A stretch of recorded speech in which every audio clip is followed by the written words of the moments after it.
Hello Capricorn, Sun, Moon, Rising, and Venus signs. Kamusta kayo? Sana po nasa mabuti kayong kalagayan. Welcome back po sa Star Tarot. At kung bago kayo rito, welcome din po kayo. Please subscribe, like, share my videos, and leave me a comment kung nakaresonate po kayo. Thank you. So, tingnan natin kung ano mga mensahe ninyo, Capricorn. We have the Empress. Wow, bongga. You know, si Empress, ano to abundance and prosperity energy, and this is also creation energy. So most likely magsisimula kayo dito ng bagong pagkakakitaan, no, bagong trabaho, career, business, investment, meron kayong bagong money path dito that you're going to embrace, no, wherein kikita kayo, wherein ito yung maghahatid sa inyo ng mas maraming pera, mas maraming kasaganaan sa buhay, no? So, napakaganda. This is also si Empress,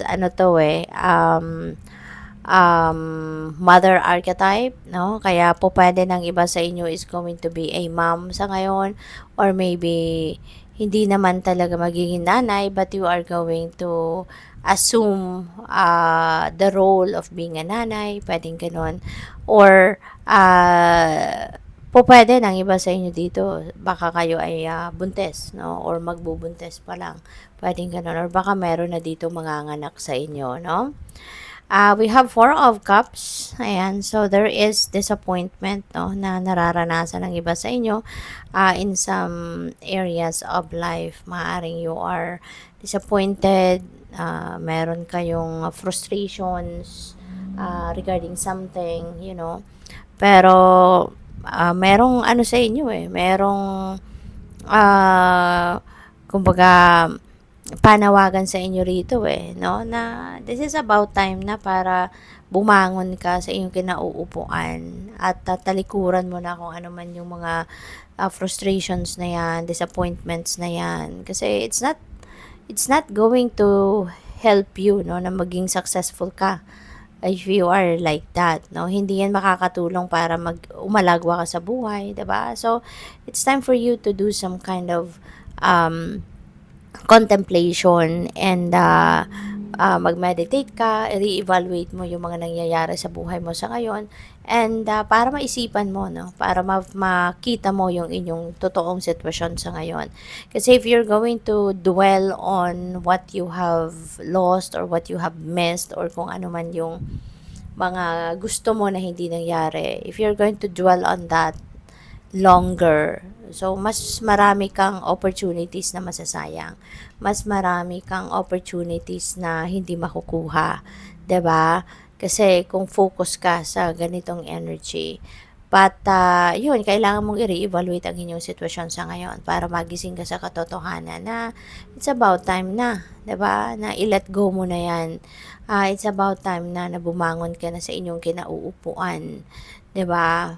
Para mag-take action ka, mag-focus ka sa kung ano ang meron ka. At yun ang pagyamanin mo. Yun ang asikasuhin mo, 'di ba? So, what else? We have the King of Cups. Maybe ang iba sa inyo dito is going to reach out to someone na katulad ni King of Cups. Someone na maaaring siya yung lagi mong tinatakbuhan. Maybe you want to talk to someone, no, na po pwedeng like-minded person ito. Maaaring this is someone na baka lagi siya yung go-to person mo, no, when you need someone to talk to, when you need someone to ask advice from, no. So maaaring siya ito, si King of Cups. Baka gusto mong, alam mo yun, yung gusto mong mag-vent out, no, ng inyong mga nararamdaman, mga tinatago ninyong damdamin na hindi ninyo ma-express, no. Baka si King of Cups yan, natakbuhan ninyo. So, what else? Tingnan natin kung ano pa ang mga mensahe para kay Capricorn. We have in the flow. Everything is smooth sailing. So, which is really good.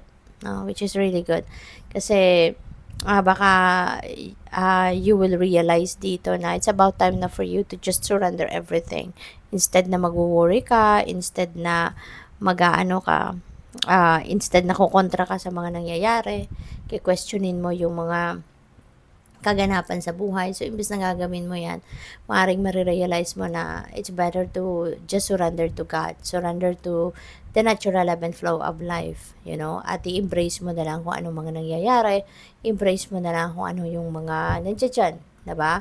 At hindi na mamimili, hindi na kukontra, hindi mo na pipiliting baguhin ang sitwasyon, And with that, when you are in the flow with life, makikita mo na everything will be smooth sailing. Everything will just fall into its right places, no?